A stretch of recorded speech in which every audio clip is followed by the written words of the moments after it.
So finally मैले hostel छोडेँ किनकि गाह्रो हुँदो रहेछ होस्टेल।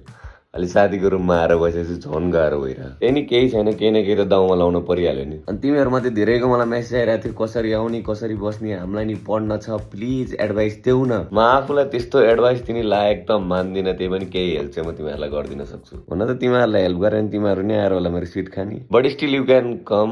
छैन भने अहिलेसम्म अझै नै ढिलो त भएको छैन जस्तो लाग्छ, त्यही पनि ढिलो भइसक्यो भने मलाई थाहा छैन, बट आउन सक्छौ। बाँकी पढ्ने एडभाइस दिन सक्दिनँ म, तर म कसरी पढिरहेको छु त्यो चाहिँ भनिदिन सक्छु। सबभन्दा सुरुमा त मैले आफ्नो सिलेबसतिर ध्यान दिइरहेको छु किनकि मलाई चाँडोभन्दा चाँडो सिलेबस भ्याउन छ। अनि साइड बाई साइड मैले कम्प्लिट सोल्युसन युज गरिरहेको छु आफ्नो प्र्याक्टिसको लागि।